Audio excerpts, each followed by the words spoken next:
As pessoas inventam Jesus para chamar de seu. Em qual Jesus que nós devemos crer para ser salvos? Com certeza é o Jesus de João 3,16. Porque Deus amou o mundo de tal maneira que deu seu Filho unigênito para que todo aquele que nele crê não pereça, mas tenha a vida eterna. Cristo de João 3,16 é o mesmo de João 1,29. Eis o Cordeiro que tira o pecado do mundo. Muitas pessoas dizem que creem em Jesus Cristo, mas têm uma enorme dificuldade de se considerar pecadoras. E sempre elas vão se comparar a alguém pior. Pare de se justificar pelo pecado do outro. Esse Jesus Cristo da Bíblia, o que salva, é o Jesus Cristo que retira o pecado do mundo, do homem. Então eu preciso, para crer em Jesus Cristo, eu preciso aceitar o fato de que eu sou pecador. Nenhum homem na face da terra é capaz de reconhecer que é pecador. É necessário que o Espírito Santo me convença.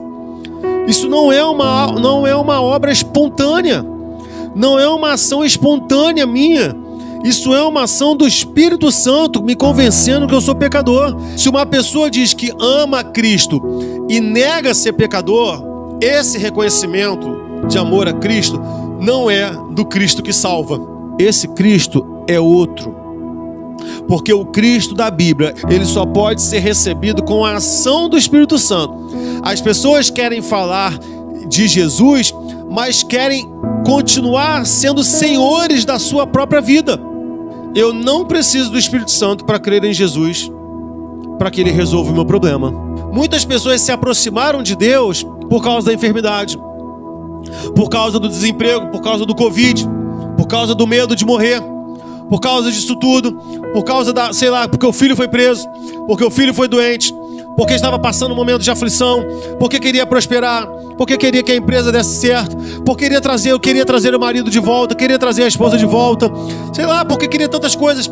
Para esse Jesus, eu não preciso do Espírito Santo, porque eu vou me aproximar dele, não porque eu sou pecador. O que vai me ligar a esse Jesus é a minha necessidade. Se você se ligou a Cristo simplesmente por causa de uma causa, e você se considera crente porque Jesus Cristo te deu um milagre, ou porque realmente ele curou alguém, ou te curou,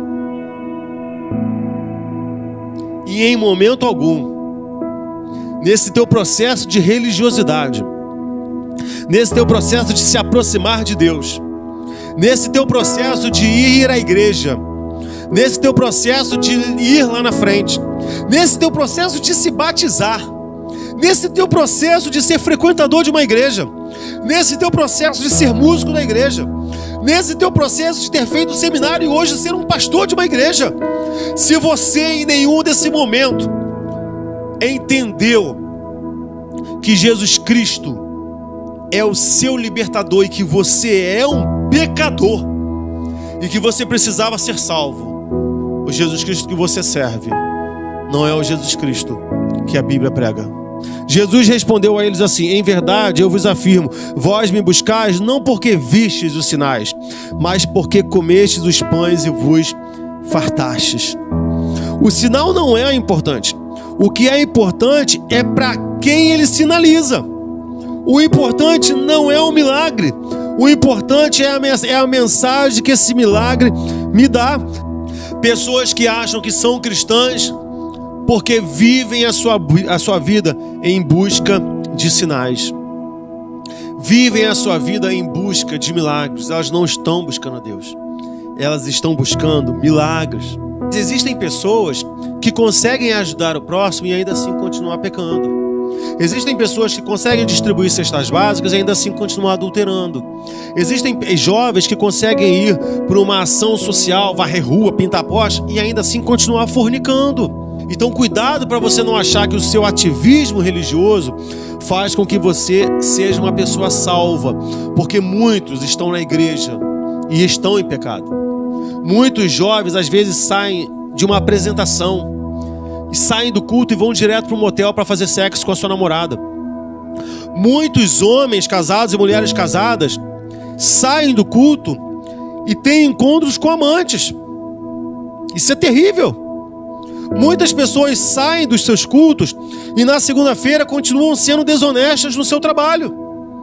Continuam desejando a mulher do próximo, desejando o emprego do próximo, sendo invejosos, sendo jactanciosos. A marca de um salvo é quando há no seu coração o desejo de não mais pecar.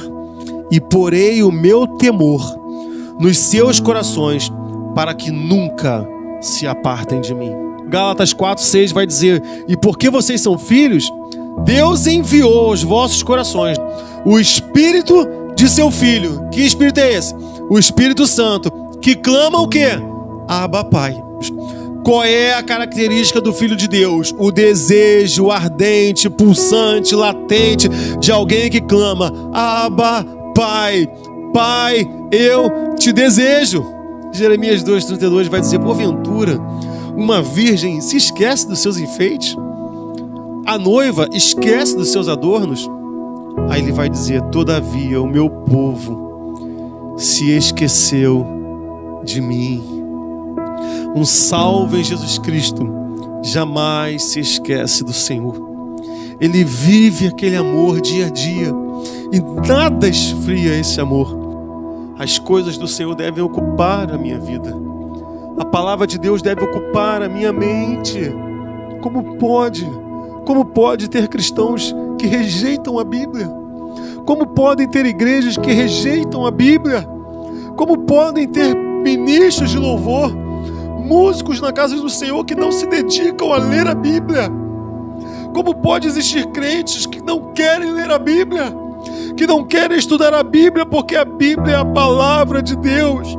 Como pode dizer que amam ao Senhor se não se interessam pelo que Ele tem a dizer? Se não se interessam em ouvir a sua voz? É inerrante, suficiente, eficaz. Ela é a voz de Deus falando no nosso coração. E aí as ministrações deles vai ser aquela ministração espontânea, apaixonada. Sabe qual é o cara apaixonado? Ele fica: eu te amo, Deus, porque tu parece estar fazendo um mantra. Não há nada de Bíblia dentro deles.